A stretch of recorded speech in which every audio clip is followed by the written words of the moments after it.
Oui, nous allons poser les premières pierres d'un parc solaire et d'un centre moderne de prévision et de calcul en ces temps d'incertitude engendrés par le réchauffement climatique. Changement climatique auquel nous ne pouvons faire face qu'en actionnant seulement deux leviers complémentaires. Le premier levier à pousser a pour dénomination adaptation. Adaptation qui va nous permettre de passer les difficultés que nous avons nous-mêmes générées. Le Centre moderne de prévision et de calcul répond à cet objectif mature.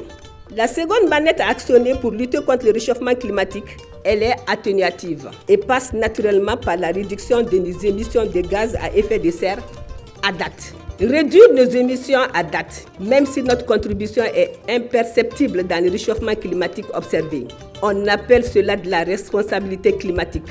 Le partage factuel, palpable, tangible et durable de notre patrimoine climatique avec les générations futures.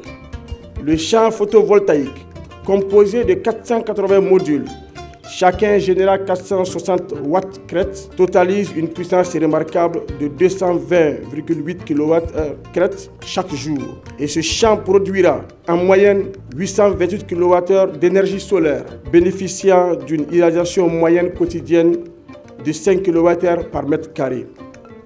Ce projet d'électrification contribuera sans doute à soulager les dépenses publiques, surtout celles de Mali Météo en particulier. Et avec ces installations photovoltaïques, nous aurons une réduction des 3/4 de ces dépenses, soit environ moins de 300 000 francs par mois lorsque ces panneaux seront en plein régime.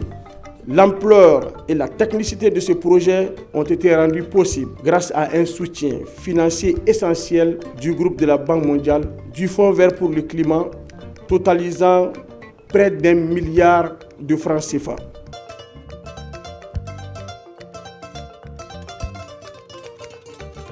Nous sommes d'autant plus flattés parce que nous nous appelons ministère de la Sécurité et de la Protection civile, en ce sens que l'hydromètre dont il s'agit trouve son ancrage au niveau de ce ministère.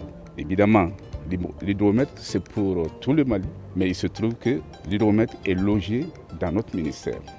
Vous voyez jusqu'à quel point tout cela exprime notre fierté. Un centre solaire pour un service d'État, c'est la première fois. Espérons que ça va se multiplier. Il faut saluer l'occasion. Il faut toujours saluer également la Banque mondiale qui accompagne tout cela et le Fonds vert qui n'hésite pas du tout. Et saluer encore le dynamisme du coordinateur qui est toujours à nos côtés pour nous amener à comprendre l'importance de ce projet.